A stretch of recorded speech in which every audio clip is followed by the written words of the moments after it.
Assalamualaikum warahmatullahi wabarakatuh. Selamat malam semuanya untuk saudara-saudaraku seluruh tanah air dan bangsa kita NKRI tercinta. Sebelumnya saya mau membahas tentang ada salah satu subscriber kita yang minta tentang bahas tentang Tuhan menurut persepsi hamba dan Tuhan menurut Tuhan yang sebenar-benarnya Tuhan. Jadi sebelumnya begini, saya tegaskan sekali lagi, Tuhan menurut persepsi hamba yang dimaksud itu adalah Allah.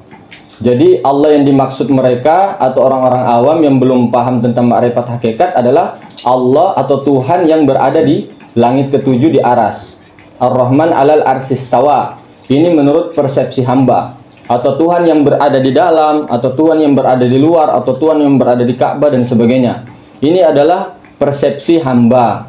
Ini adalah yang dimaksud adalah Allah. Dan perlu saya tegaskan di sini bahwa menurut pendapat kita dan guru-guru kita, Allah itu bukan Tuhan. Allah itu bukan Tuhan, saudara-saudaraku. Allah itu adalah nama Tuhan. Jadi Allah itu adalah nama Tuhan. Tentunya nama dan Tuhan itu tidak berpisah. Nama ya nama, Tuhan ya Tuhan. Ketika kita menulis nama Allah di dinding, apakah itu Allah? Bukan. Ketika kita menulis nama saudara kita, misal Mas Najib, kita tulis di kertas. Apakah Najib ini yang di kertas yang kita tulis adalah Najib? Bukan, saudara. Itu adalah nama, namanya Najib. Sama dengan Allah. Nah, Allah itu adalah nama Tuhan, bukan Tuhan. Nama sebenarnya Tuhan adalah Hu, dia itu.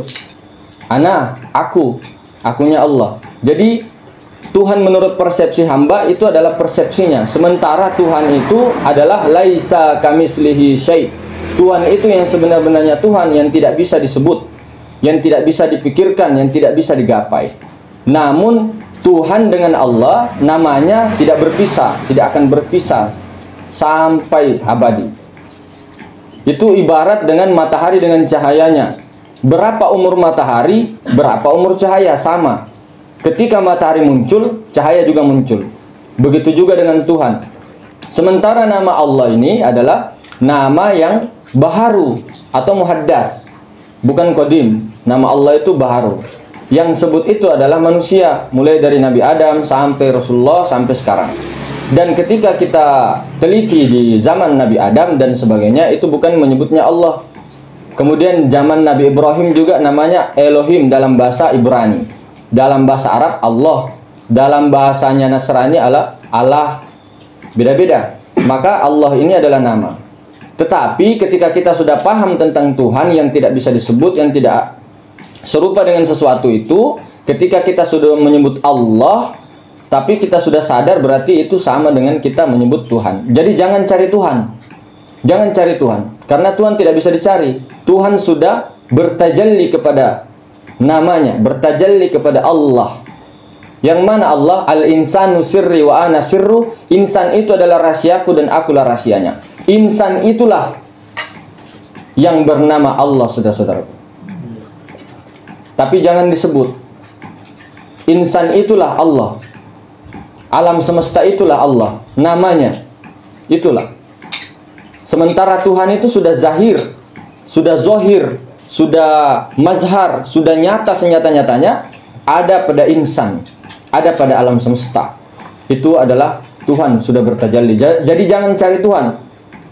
Kenali diri, masuk ke dalam man arafa nafsahu faqad arafa rabbahu. Kenali diri, baru kita mengenal Tuhan. Jadi jangan cari Tuhan karena Tuhan sudah nampak nyata senyata-nyatanya. Jadi begitu menurut kita. Adapun benarnya datang daripada Allah Subhanahu wa taala. Dari kesalahan daripada kita sendiri karena kita adalah al-fakir yang tidak punya ilmu, yang masih belajar. Begitu saudaraku. Assalamualaikum warahmatullahi wabarakatuh.